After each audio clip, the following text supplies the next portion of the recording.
Hello and welcome to this couch where we're talking content, connection and all things LinkedIn to build your business. Absolutely. So remember to hit subscribe and the notification bell so you're told every time we upload a video Yes. to YouTube.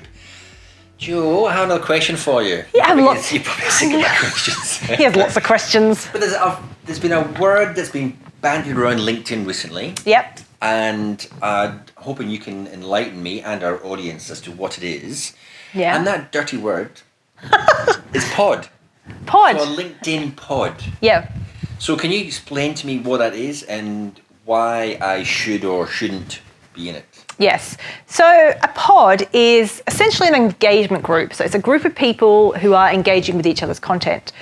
Sounds good in theory, and there are good pods and bad pods. But pods... Good pod. You're a good pod, aren't you? And actually the term pod, it's sort of started with Instagram, and it's orchestrating engagement, essentially that's what it is. So you get a group of people and here's the rules of the pod, you join the pod, people share a link to their post and you engage with it. Which sounds great because it's going to increase your visibility, your engagement, increase your reach, all that sort of stuff. Now, where it's bad is you've got to think about your purpose on LinkedIn and who your ideal client is or your ideal network. If you're engaging with every man and his dog, like, the plumber in, the US somewhere, you've got a florist in, India, you've got a, butcher, baker, candlestick maker, all those people. They're not necessarily relevant to your audience, or they may not have your connections in their networks, or why you're engaging with them. So where pods fail is they're kind of military pods. So you join a pod, they're massive, they've got loads of people in, they're not relevant to your network.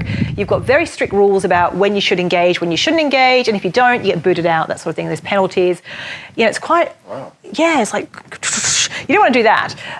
Now, engagement groups, which are essentially pod-like behaviour, you've got... Sounds dodgy, pod-like. Pod-like, I know. Now, just aside, pod behaviour is messing with the algorithm. Now, if you read the LinkedIn user agreement, you know where I'm going, I was going to ask you about that. The LinkedIn user agreement tells you that you should not do things to, mess with the algorithm, try to hack things. Now, pods are definitely doing that. Now, an engagement group, the reason I think an engagement group is okay is you're kind of letting people know that you've got some content that might be of interest to them that they may have missed. So, it's kind of like sharing your information by newsletter. So think about your network. Think about a networking group where there's a little power hub of people. You've all got the same people that you'd like to work with. I've shared an update on LinkedIn and your network might find it interesting, but you may have missed it because you're not on LinkedIn as often as maybe I am or whatever it is. That's probably true, actually. So I would get the link to the post, which is the three dots at the top of the post, share the link, and I would share it to whichever way we're communicating, whether it's a LinkedIn group message with a few people, whether it's by email, whether it's in Trello, whether it's in Slack, whatever your communication tool is. And the ones that I like that work well are where you're in a group of like-minded people, you've got similar audiences, and I share the link to my post saying, this might be of interest to you, do you want to engage? Now, you can say no, I'm okay with that. You don't have to engage with everything. There's no time frames. Now, one thing we do know with LinkedIn is the first 60 minutes are kind of critical in terms of reach.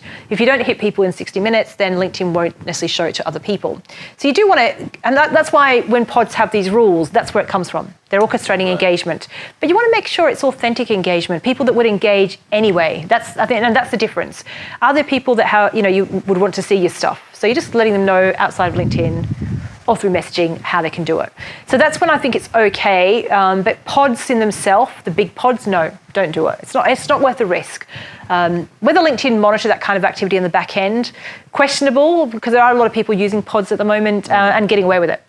And but I think the key there is getting away with it. How long will they get away with it? Yes, and you don't want to be penalised for breaking or breaching the user agreement. Yeah. It's not worth it. It's your brand, and you don't want to be invisible as a result of these tactics and hacks and whatnot. So, sure, create an engagement group, but keep it friendly and free flowing. Don't go for a military type of pod.